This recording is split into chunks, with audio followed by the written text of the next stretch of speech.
తన పిల్లలను ప్రేమించాలి. తల్లిదండ్రులు ఏం చేయాలి? ప్రేమించాలి. ప్రేమించడం అంటే వారిని పోషించడం, వారికి ఏ లోటు లేకుండా చూసుకోవడం, వారి బరువు బాధ్యతలు భరించడం, వారి కొరకు కష్టపడటం, వారి కొరకు కార్యాలు చేయటం. అంతేనే కదా ప్రేమించడం అంటే. మన పిల్లల ఎడల మనం త్యాగాన్ని చూపడం ప్రేమించడం అంటే అదే కదా.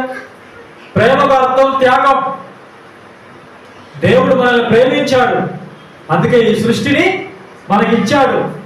ఆయన పని చేశాడు 6 రోజులు. దేవుడు ఏం చేశాడు? మనకి ఈ సృష్టిని ఇవ్వడం కోసం ఆయన పని చేశాడు. ఎన్ని రోజులు? 6 రోజులు. అంతేనా? దేవుడు మనల్ని ప్రేమించాడు. ఇంకా ఆయన మన కోసం ఏం చేశాడు? దేవుడు లోకమును ఎంతో ప్రేమించెను కాగా తన అద్వితీయ కుమారుని యందు విశ్వాసం ఉంచు ప్రతివాడు నశింపక నిత్య జీవం పొందినట్లు ఆయనను మనకు అనుగ్రహించాను. మన తండ్రి ఈ సృష్టిని మాత్రమే కాదు చేసింది మన కోసము, తన సొంత కుమారుని ఈ లోకానికి పంపించాడు. ఎందుకు? మన పాపాల కొరకు బలి ఇవ్వడానికి, మన పాపాలకు పరిహారముగా, ప్రాయచిత్తముగా తన సొంత కుమారుణ్ణి ఈ లోకానికి పంపించి యేసుక్రీస్తు ప్రభువుని మన కొరకు బలిచ్చాడు. మన స్థానంలో మరణించడానికి తన సొంత కుమారుని పంపించాడు. తండ్రి అయినా మనల్ని ప్రేమించింది కాదు, కుమారుడు కూడా మనల్ని ప్రేమించాడు. తన సొంత కుమారుడు మనల్ని ప్రేమించిన యేసుక్రీస్తు ప్రభు ఏం చేశాడు తెలుసా? తన ప్రాణాన్ని ఇచ్చాడు. తన యవ్వన రక్తాన్ని మన కొరకు దారపోసాడు.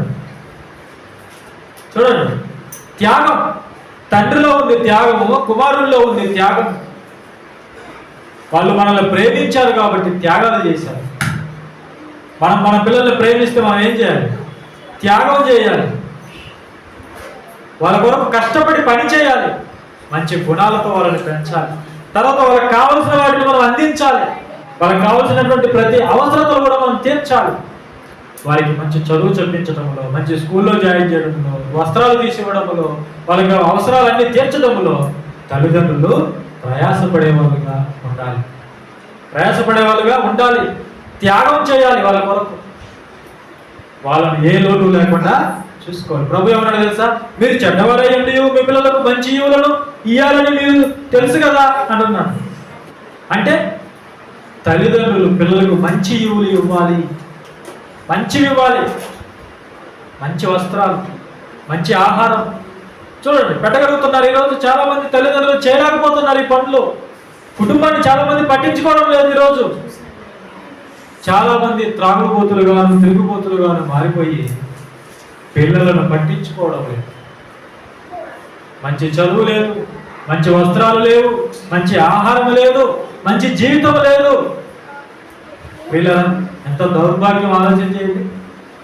అలాంటప్పుడు నీవు మంచి తండ్రివి కాగలవా? మంచి తండ్రివి కాగలవా? కాలేవు. మంచి తల్లివి కాగలవా? కాలేవు. ఈరోజు చాలా మంది రాత్రింపగలు కష్టపడుతున్నారు పిల్లల కోసం. అలా కష్టపడిన వాళ్ళు, 4 రాళ్ళు సంపాదించిన వాళ్ళు, వారికి మంచి చదువు చదివించి వాళ్ళను ప్రయోజకులుగా చేస్తున్నారు చాలా మంది.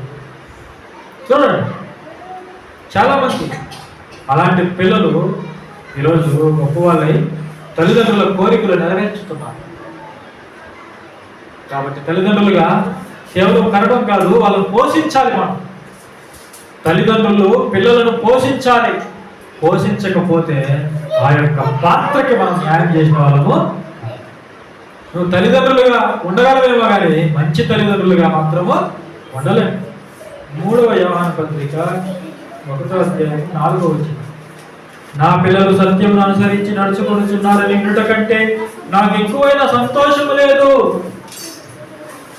యోహాను గారు అంటున్నాడు, నా పిల్లలు అంటే ప్రభువు సత్యమును అనుసరించి నడుచుకొనుచున్నారని వినుట కంటే నాకు ఎక్కువైన సంతోషము లేదు. నా పిల్లలు సత్యాన్ని అనుసరించాలి, దేవుణ్ణి అనుసరించాలి. అప్పుడే నాకు నిజమైన సంతోషం. చూడండి, తల్లిదండ్రులకి దేవుడు ఏమని చెప్తున్నాడు? మీ పిల్లలను మీరు ప్రేమించాలి. మీ పిల్లలకు మీరు కోపము రేపక వాళ్ళని ప్రేమించండి, వాళ్ళకు బోధించండి, ప్రభు బోధలో పెంచండి వాళ్ళను అంటున్నాడు. ప్రభు ఎవరు చెప్తున్నాడు తెలుసా మనకి? మీ పిల్లలను ప్రేమించండి, వాళ్ళకి ఏ లోటు లేకుండా వారిని పెంచి పెద్ద చేయండి. మీరు కష్టపడండి, వాళ్ళని పెంచి గొప్పవారిగా చేయండి. వారికి కోపం రాకవద్దు. ప్రభు బోధలోను శిక్షలోను వారిని పెంచండి అంటున్నాడు. మన పిల్లలు దేవుని వాక్యాన్ని అనుసరించాలంటే మొదట మనం అనుసరించాలి. మన పిల్లలు దేవుని మార్గములో ఎదగాలంటే మొదట మనం దేవుని మార్గములో ఎదగాలి. కాబట్టి మనం వాళ్ళను ప్రేమించాలి. వారికి కావాల్సినటువంటి ప్రతి ఈవుని కూడా మనము ఇచ్చేవారుగా ఉండాలి.